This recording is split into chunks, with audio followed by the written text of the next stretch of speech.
We're still on 10 back there, Landon. I'm sure you know that and remember, but...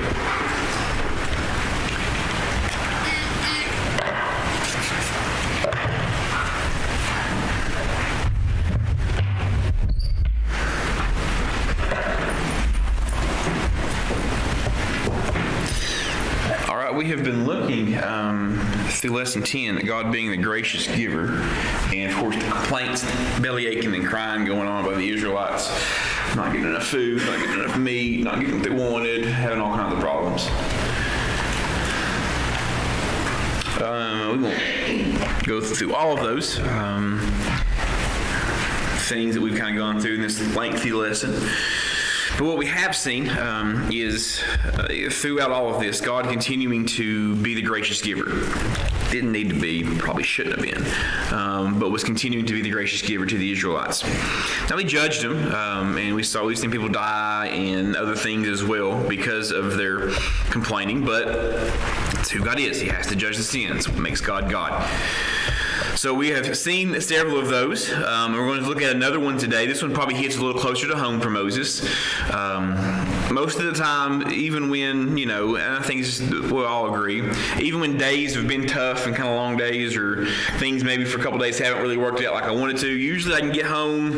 I know Haley's going to be on my side. Another girl is going to be on my side. Mom and Dad used to most time be on my side. The families usually you can kind of lean on and rely on, right? Even in the midst of some kind of difficult times. And probably the same thing for Moses here, right? Moses is hearing all this complaining. He's got this insurmountable task. I'm sure there's days he comes home and he's like, this stinks. But I would imagine that his sister and brother were there to kind of help give him some encouragement, doing the best you can type of thing. And it was a source of strength for Moses. And his family is. But today we're going to see that kind of failing Moses, right? That source of strength that he probably was kind of relied on probably numerous times. We see that kind of falling by the wayside as well.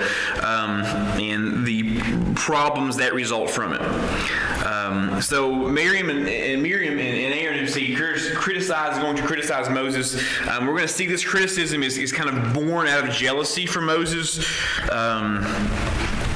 and probably a lot of things that they were probably building up that they didn't like Moses, what he was doing, or had some problems with, and this was kind of just a tipping point, and then we kind of see the floodgates open, I guess, on their criticisms of him that they probably kept to themselves to a certain degree. But when Moses decides to select a wife here, they are speaking out against it because he's going to marry an Ethiopian, essentially, or Cushite woman, as we'll see. So let's look at the first 4 verses here, chapter 12, and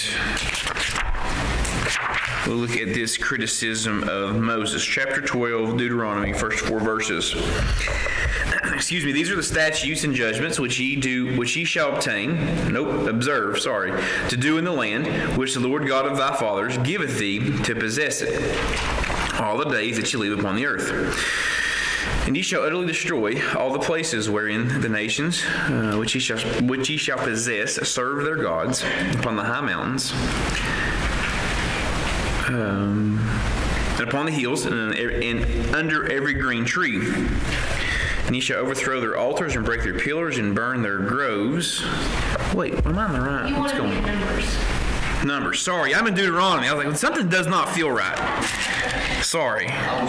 Well, I got to read it and I was like, this isn't right. But I've been in Deuteronomy in my study, or in my devotion, and that's why my Bible was marked there.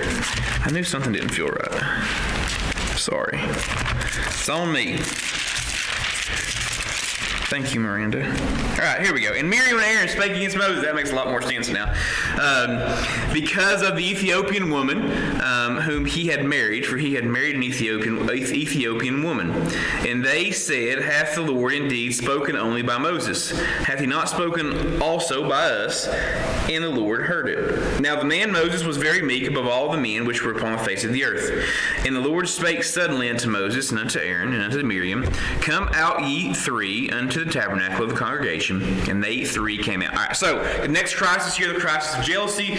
Miriam and Aaron are criticizing the plan for Moses here to marry a Cushite woman. Now, it's important to remember that they're not really complaining about the fact that Moses is getting married. The actual complaint here, the problem, is not so much with the marriage. The real problem is the special relationship here that Moses has with the Lord. Okay? They're just projecting that onto Moses as he's deciding to marry this Cushite woman. Okay? It had nothing to do with the actual marriage, more so the fact that they're jealous that Moses has a very, very special relationship with God. If you look at verse 2, and he said, hath the Lord indeed spoken only by Moses? Hath he not spoken also by us? And the Lord heard it. So we can see the jealousy there coming up with Aaron and Miriam. So God just doesn't deal with the fact that he's marrying the Ethiopian. God deals with the real issue here, right? He goes in and deals with the real issue, and he calls these three, Moses, Miriam, and Aaron, to appear there before the tabernacle. As we see in verse 4, Moses and the Lord spake suddenly unto Moses, and unto Aaron, and unto Miriam. So we see that probably Aaron and Miriam upset that God wasn't speaking directly to them like he does Moses. So God, in fact, speaks directly to them. And I would say that Miriam and Aaron are probably like a dog's ears that perked up when they hear something or hear it was a whistle. They probably were a little bit shocked. Those heads kind of snapped up, or whatever the case may have been, when God requires them to go to the tabernacle. Because we see that in verse 3, what they do instantly, right? And they three came out. So they went right there. So with Miriam here and Aaron complaining, I guess, essentially about God's dealings with them and Moses. So what do we see Miriam and Aaron kind of concluding, I guess, about God by criticizing his choice to use Moses as a leader and not them? What are they revealing about their thoughts about God by essentially God choosing Moses and not Aaron or not Miriam or somebody else? They're showing that they think that God is what? Showing partiality, right? And because of that, meaning that God is what? They're complaining about the leadership and complaining about God. What? Not fair. And that God is looking for one more thing. They're not satisfied with the leadership. It means God's what? He doesn't know everything. Not competent, right? And doesn't know everything. He's not competent. He really doesn't know what he's doing, right? Or he's not, or isn't doing a good a job at leading as they would if he was to put them kind of in charge. So they're showing that God is somehow incompetent because they're criticizing the fact that he's using Moses. It's pretty important though, right? Over in Exodus 32, not that long ago, who was kind of pseudo in charge while Moses was on Mount Sinai? Aaron was, right? He was kind of the guy, he kind of in charge. And what happened under Aaron's watch? In just a couple of days, idol worship and just mass chaos amongst the people, and Moses had to come down and break the tablets and go back up and get new ones, and just all the stuff that happened, right? So it's important for us to remember that God left him in charge there, and not a lot of really good things happened. And how do you think Aaron would have done at leading God's people based on just his first initial failed attempt? What did we see Aaron doing when he was, what's the word I'm looking for? Giving into the complaints. Yes, he gave it through complaints, right? He was shown that his leadership ability was not very good. He was very quick to be dishonest, very quick to, not my problem type deal, just kind of happened. Would have been disastrous for the people, right? The way he led would have been disastrous for the people of Israel. So that's, I think Aaron he would have remembered that, but we see him here not thinking that was necessarily the case. So we really see just exactly Aaron's heart is what this is showing. This is a true revelation of what Aaron's heart really looks like. Jealous. Yeah, he's very jealous, very, very jealous of Moses. And shows that his relationship with God is not very good at all right now. So we get to verse 6 through 8 here, and God describes this special relationship that he has with Moses. Okay, we'll go to verse 5 first. And the Lord came down the pillar of the cloud and stood in the door of the tabernacle and called Aaron and Miriam, and they both came forth. So Aaron and Miriam and Moses, they see the cloud come down. The whole imagery here, I think is just really cool. Right? And then I know where it comes down the cloud, and God's here, and I think it's cool. So they see the cloud come down. He calls them forth there, calls those two out forth in verse 5, and he gets to verse 6. And he said, "Hear now my words." This is how I envision this happening. Pip is at 2.5, and sometimes she doesn't like to listen, right? And I'm not a patient man. I'm much more patient with Pippa than Haley is. And she'll tell you that. I don't know, I'm sure it's just a girl mom thing. I'm sure it will always be the case, right? I see daddy's little girl. She sees mommy's little, sometimes little devil child. But I hear a lot, Haley, when she's really trying to get Pippa's attention, she'll say, "Listen to me," and do it really stern.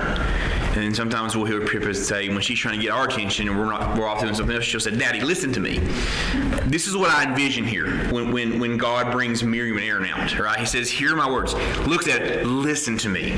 So you listen. You've not listened yet. Listen to me. This is how I kind of see this happening here. Okay? "Hear now my words. If there be a prophet among you, I, the Lord, will make myself known unto him in a vision, and he will speak unto him in a dream. My servant Moses is not so, who is faithful in all mine house. With him I will speak mouth to mouth, even apparently, and not in dark speeches. In the similitude of the Lord shall he behold. Wherefore then were ye not afraid to speak against my servant Moses?" This is God coming down, grabbing Aaron and Miriam's cheeks or face. I'm sure you've done it with your kids. "Listen to me. Listen. I'm going to talk to Moses because that's who I want to talk to. And when I talk to him, I'm talking directly to him. He's the guy. He's the one I picked. He's the one in charge. He's the one I'll talk to." And when Pippa's getting jumped onto, she gets those big eyes and looks in on him because she knows she's in trouble. Same thing here with Aaron and Miriam. I'm sure they're big-eyed, locked on to what's going on here. All right, because God is really making sure he's proving a point. He's describing his special relationship. He's going to speak face to face with Moses, revealing some of his glory. And as we see verse 8, they're revealing to Moses, going to see some of his similitude, but in telling them that he's the one in charge, therefore they need to listen as well. It goes on in verse 8, right? So God asked Miriam and Aaron, why they would even dare to speak out against Moses. Kind of angers God. Oh, man. Verse 8, "With him I will speak mouth to mouth by the similitude." That's the bottom part of verse 8. He says, "The Lord shall he behold. Wherefore then were ye not afraid to speak against my servant Moses?" Verse 9, "And the anger of the Lord was kindled against them, and he departed." Okay, so they knew God was upset, right? They knew. Pippa knows when mom and dad are upset. She gets it, right? She's to there. Moxie's not there yet, but Pippa knows when mom and dad is upset. They knew God was upset. They knew they had crossed the line here, as God departs from them. As we see in verse 10, once the cloud departs from off the tabernacle, and behold, what happens to Miriam? She becomes leprous. Become leprous, right? And behold, Miriam became leprous, white as snow. And Aaron looked upon Miriam, and behold, she was leprous. So not only did God give them a stern talking to, he also judged their sin. All right, and because of this, she sees this when she becomes leprous.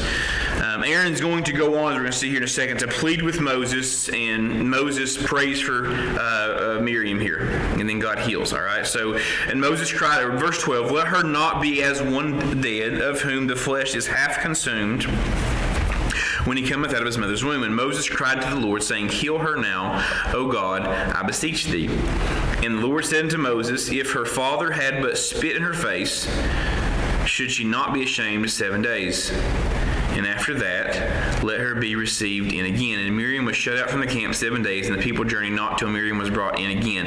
And afterward, the people removed from Hazeroth and pitched in the wilderness of Paran. So Aaron sees Miriam leprous. What is Aaron's first response? I think this is a huge tale right here. What's Aaron's first response? Who does he go to? Who should he have gone to? Yes. Right? This is a huge tip. Aaron just had a moment with God where God came down, grabbed him by the ear or whatever, however you want to consider it, gave him a stern talking to. He leaves. The moment he leaves, his sister is leprous, and he still doesn't get that he needed to turn to God and say, I'm sorry, please heal her. Who else do we not see crying out to God here? Miriam, right? She's the one that has the leprosy. She also got her ear pulled and had a stern talking to. God tells her exactly, Moses is the man. We don't see her crying out to God either. This was instantly, right? So even with God coming down and having this discussion with Aaron and Miriam, even with Miriam being leprous, Aaron still doesn't get it. He still doesn't have a true change of heart that he needs to have. We see that because he has to turn to Moses. Now Moses Moses' first response is what? Go to God. And God says, well, you don't have to wait 7 days, but I'm going to heal her.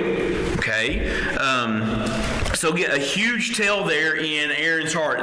Even with this monumental moment in Aaron's life. Aaron's saying earlier, why didn't God use us to talk to? Why does he use Moses for? Why is Moses? Right? Like the Brady Bunch. Marsha. So God comes down to talk to him, and he still doesn't get it. Guys, pride, bitterness, jealousy, those sinful roots run deep. Deep. And we all have dealt with deep roots on weeds and trees. Those things are hard to get out of there. It takes some work. It takes some gutting and some digging and things that happen. Those things are hard to get out of there. And I'm also, another point to that, if I got a big stump or a big root or something I'm trying to get out, I'm not going to go out in the middle of July when it's not rained for 4 days to try to dig it out of there. I'm going to want that ground to be soft. Makes it easier, right? Aaron's ground of his heart is a desert right now, right? God is working here. We're seeing some working here so he can kind of get rid of those roots and those deep-rooted jealousies and bitterness that's there. It's going to take some work. It's also going to take Aaron being willing to put through the same thing in our lives. If we're dealing with those bitterness, if we're dealing with those jealousy, those deep-seated things of hurt from family members and friends or co-workers or people we've known for 30 years, whatever the case may be, that we've let those things kind of set up in there and we have tainted our ideas on our relationship with them because we've allowed whatever the case may be to really cause some problems in those relationships, guys. We've got to find ways.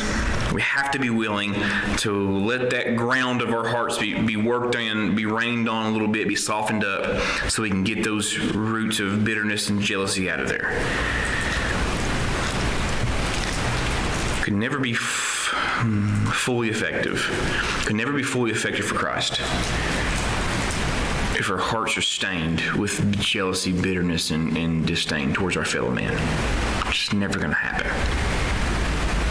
It's not going to be easy to get some of that stuff out of there, but it's important that we do. So Aaron pleads with Moses. Moses prays for Miriam. God says he would heal her, but only after she spent a week as a leper outside of the camp. So we see now the rest of the congregation, so all of the Israelites knew that Miriam had leprosy, and they were going to have to wait for 7 days before they were able to pick up camp and move on.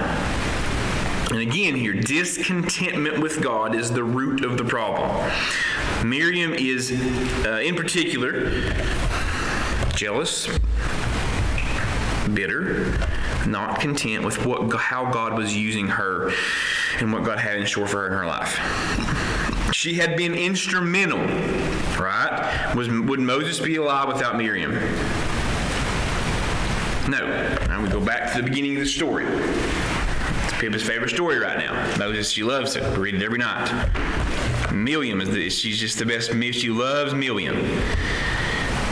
She's instrumental. Without Miriam, there is no Moses, right? There is no Exodus. There is no getting the people out of Egypt. It doesn't happen because Jochebed told her, follow, make sure he's okay. The little girl had the courage to walk up to Pharaoh's daughter and say, I know somebody who can take care of him. She was instrumental in this whole thing, but she was not satisfied with how God was using her. Matter of fact, she had even taken part in the song on the banks of the river, the banks of the Red Sea there, praising God from the deliverance from Egypt. But just like the Israelites who were desiring meat, she believed God was not a giver of good blessings, but rather a robber of her ultimate satisfaction and fulfillment. She wanted more than God had called her to be. So because of that, we see her having to deal with leprosy. Let's go to chapter 13 and get this finished up. Numbers 13 and 14, we see one more time Israel here rejecting God. Now, we get to chapter 13. The Lord speaks directly to Moses again and gives a specific instruction for the men. Let's read through these 24 verses. Of course, we're going to send the spies here into the Promised Land there at Kadesh Barnea and kind of go in and look at it. And Moses is going to command the people to go up and possess the land. So let's read these 24 verses. Chapter 13, and the Lord spake unto Moses, saying, Send thou men, that they may search the land of Canaan, which I give unto the children of Israel. Of every tribe of the fathers shall you send a man, every one a ruler among them. And Moses, by the commandment of the Lord, sent them from the wilderness of Paran. All those men were heads of the children of Israel. And these were the names of the tribe: Reuben, Shemua, the son of Zachor. Of the tribe of Simeon, Shaphat, the son of Ori. Of the tribe of Judah, Caleb, the son of Jephunneh. Of the tribe of Issachar, Igal, the son of Joseph. Of the tribe of Ephraim, Oshea, the son of Nun. Of the tribe of Benjamin, Paltai, the son of Raphu. Of the tribe of Zebulun, Gadiel, the son of Sadi. Of the tribe of Joseph, namely the tribe of Manasseh, Gadi, the son of Susi. Of the tribe of Dan, Amiel, the son of Gamali. Of the tribe of Asher, Sether, the son of Michael. Of the tribe of Naphtali, Nabi, the son of Vophsi. Of the tribe of Gad, Aguel, the son of Machi. And these are the names of the men which Moses sent to spy out the land. And Moses called Oshea, the son of Nun, Jehoshua.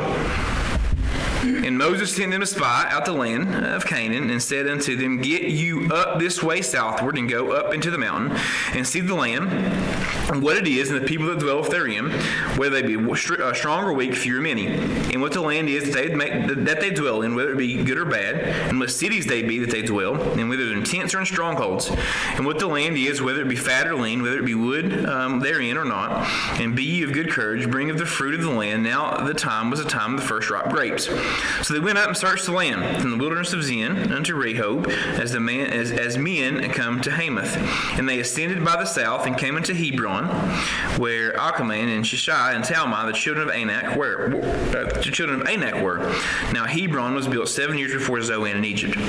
And they came into the brook Eshcol, and cut down for thee from a branch with one cluster of grapes, and they bare it between two upon a staff. And they brought it the pomegranates and the figs. The place was called Brook Eshcol, because the cluster of the grapes, which the children of Israel cut down from thence. So God gives Moses the instructions, and the believer that God was not a giver of good blessings spread to nearly the entire nations we're going to see after they arrived at the doorstep here of the Promised Land in Kadesh Barnea. Moses commands the people to go up and to possess the land. Go over to Deuteronomy with me real quick, chapter 1. Kind of falls hand in hand here. Deuteronomy chapter 1, and look at verse 24. No, 22, sorry. Goodness gracious, my pages are sticking together.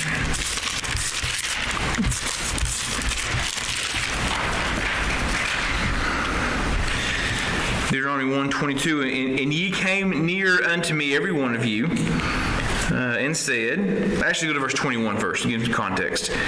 Behold, the Lord God hath set the land before thee. Go up and possess it. As the Lord God of the fathers hath said unto thee, fear not, neither be discouraged. And he came near unto me, every one of you, and said, we will send men before us, and they shall search us out of the land, and bring us word again by what way we must go up, and into what cities we shall come. So they're at the doorstep there at the promised land. They finally made it, and Moses essentially turns around to the people and says, go take it. God says, go take it. It's yours. Go possess the land. Here's your present. Go take it. And apparently this concern or non-contentment with God's plan has spread like wildfire through the nation of Israel, because they come up with the idea, now let's just not go run up there at one time and try to take it. They come up with the idea to do what? Let's send some spies up there. Let's send some men in to kind of scope out, see where we should go, what city we should go to first, before we just all head up in there and take it. Although God told them to go take it and that he would give it to them. They request to send spies in first. Moses agrees to the request, as we read there in chapter 13, back over in Numbers. God graciously allows it as well. Moses appoints men from each tribe. Of course, here going to be including Joshua and Caleb. They're amongst this mix, and the spies were to report on the land and on the people that we saw there down through verse 24. Now, the first stop we see in verse 21 is in Hebron. Okay? Nope. Sometimes. See Hebron up here in the top right corner. It's probably hard for y'all to see over there. But that's where they started at. It was the first stop. Was there in Hebron. And as they're there, they noticed the descendants of Anak living there. All right, and that the city was built before Zoan in Egypt. The reason this is here, this is probably a reference of surprise here. They probably were surprised that they were at how large the area of Hebron was. Right, it was probably a pretty big. Well-advanced civilization. They're probably surprised by that when they saw that. And of course, the verse 22, they're talking about the children of Anak. The children of Anak that they saw, according to the spies' reports there in verse 22, is they sent south by the Canaan to Hebron, where Ahiam, Shishai, and Talmai, the children of Anak, were. Now, the children of Anak were known to be what? You may know? Giants, right? These are known to be giants. So it would have probably been a surprise to the spies there to see these giants walking around in the land that God had promised to give them. Now, if we go, we won't have time to flip over there, but Genesis 23, 1 and 2, Genesis 25, 7 through 10, Genesis 35, 27 through 29, Genesis 50, 13 and 14. What should have the spies noted about the city of Hebron here? It was the burial place of all the patriarchs to whom God had given the promised land of possession of the promised land. If we go back in Genesis and look at all those references, we don't really have time to do that. Let's go to one of them so I can at least kind of prove my point. Go to Genesis 23. Pastor Rob always says, right? Slow down, take your time.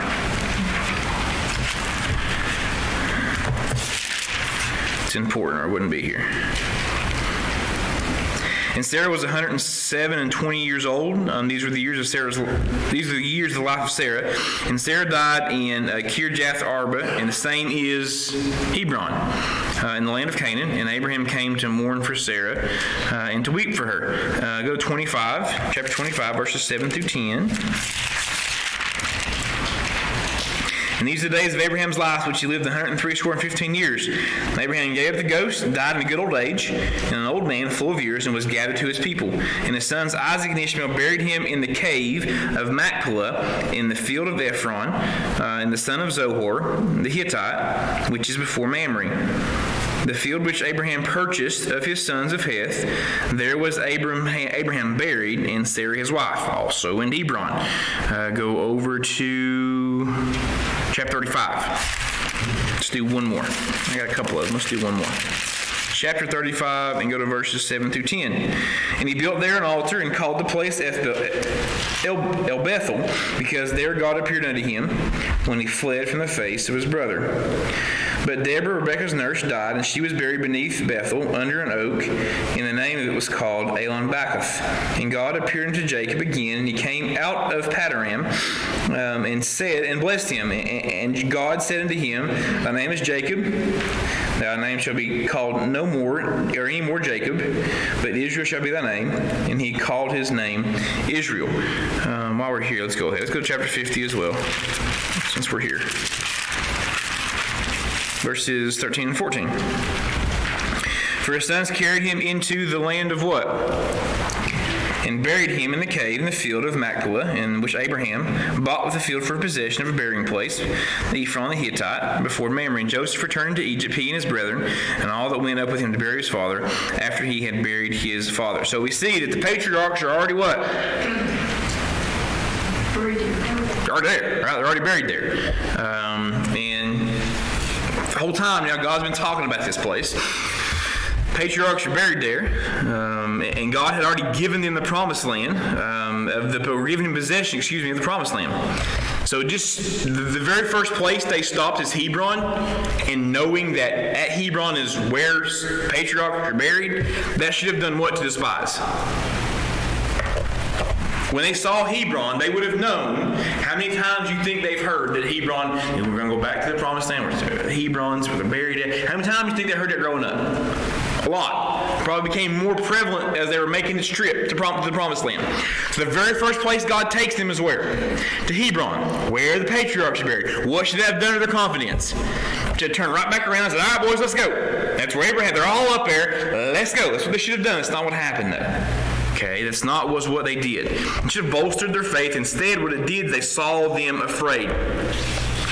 They were focusing on the obstacles, not the promises. Focusing on the obstacles, not the promises. There's just giants up there. There's all this huge city that we didn't know was going to be there. Focusing on the obstacles, not the promises. The only other place the spies noted in particular in verses 23 and 24 back in Numbers chapter 13 was Eshcol, and that was named for this huge cluster of grapes. As a matter of fact, so big the spies cut one down and carried it back. It took two of them, right, to carry it out. That's how large it was. So it was a pretty big deal. Verse 25 of chapter 13.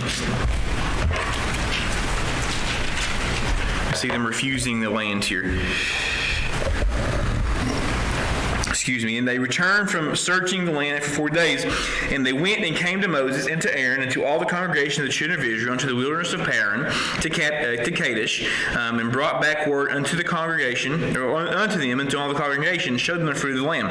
And they told them and said, We came unto the land whither thou sentest, and surely it floweth with milk and honey, and there's fruit of it. Nevertheless, the people be strong that dwell in the land, and the cities are walled and very great. And moreover, we saw the children of Anak there, we saw the giants there. The Amalekites dwell in the land of the south, and the Hittites and the Jebusites and the Amorites dwell in the mountains, and the Canaanites dwell by the sea and the coast by Jordan. And Caleb stilled the people before Moses and said, Let us go up at once and possess it, for we are all well able to overcome it. But the men that went up with him said, We be not able to go up against the people, for they are stronger than we. And they brought up an evil report of the land which they had searched unto the children of Israel, saying, The land through which we have gone to search is a land eaten up with the inhabitants thereof, and all the people that we saw and are men of great stature. And there we saw the giants, the son of Anak, which come of the giants, and we were in our own sights as grasshoppers. So we were in their sight. For chapter 14, all the congregation lifted their voice and cried, and the people wept at night. And all the children of Israel murmured against Moses and against Aaron. The whole congregation said to them, Would God that we had died in the land of Egypt, or would God that we had died in the wilderness? So after 40 days, the spies returned here. They had the report. They confirmed that the land was indeed flowing with milk and honey. It was bountiful, had plenty of fruit, brought forth much fruit, not just some, but a whole bunch of fruit brought forth, and they showed the giant grapes. How should have the people reacted when they saw all this stuff? Let's go, boys, right? They should have been fired up. Let's go. Let's take it over. The big grape should have excited the Israelites, knowing they would soon own those vineyards, have plenty of fruit and meat to eat. All the things that they hated about the wilderness, all the things they had complained about, God was going to give to them in the promised land. The report goes on. The spies talked about big cities and big people that stood in the way and those big grapes. 10 spies concluded they were not able to overcome such obstacles, and their report caused a discouraging response. Caleb had to quiet the people, said they were able to overcome. He encouraged them to go forward, but the other spies insisted these people were just too big, too strong. The Israelites here conclude about God that he is either incompetent or just a total enemy, that he brought them all the way up there, promised all this stuff for them to simply just die. And they would have been dying, matter of fact, would have been better than having God as their leader. Go to chapter 14, let's look at verses 5, I'm almost finished. And Moses and Aaron fell on their faces before the assembly of the congregation, the children of Israel, and Joshua the son of Nun, and Caleb the son of Jephunneh, which were with them, searched in the land, rent their clothes. And they spake of the company of the children of Israel, saying, The land which passed through to search it is exceedingly good land. And the Lord delight in us, that he will bring us into the land, and give it to us, the land which floweth milk and honey. Only rebel not ye against the Lord, neither fear ye the people of the Lord, for they have bread for us, their defense is departed from them, and the Lord is with us, fear them. 12 men went to spy on Canaan, 10 were bad, and 2 were good. Right? We know that song. What do you think they saw when Canaan 12 or 10 were bad and 2 were good? So they're explaining that God has presented them the very best. God has presented Israel with the very best he had ever offered them. That is the best deal he'd ever given them. And they flat out rejected him and rejected his blessings in the process. They never really believed that God was for them. Verse 10, but all the congregation bade to stone them with stones, and the glory of the Lord appeared in the tabernacle congregation before the children of Israel. They never really trusted his goodness. They were certain that God's idea to bring them out of Egypt was going to end up bad. It also, and so therefore in the end, the naysayers and the complainers, of course, we know never enter the promised land, but they're going to die in a barren wilderness. Verse 29, chapter 14. A sad testimony of missed blessings and mistrusting God. Verse 11, chapter 14. The children they claim to protect would inherit. The children they claim to protect would inherit the land without them in 40 years. Last thing. I'm the gracious giver here. The people failed to believe God was for them. They asked, will he give us to eat? Shoot. Why has God brought us to the land to die? How long are these people going to continue to reject and continue to not believe in me? God, the gracious giver.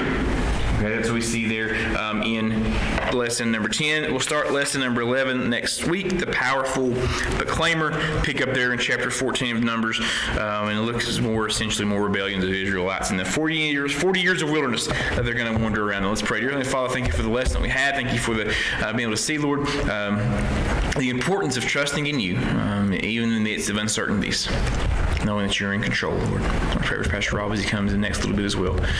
Just give us attentive to the word you have for us, and I pray. Amen.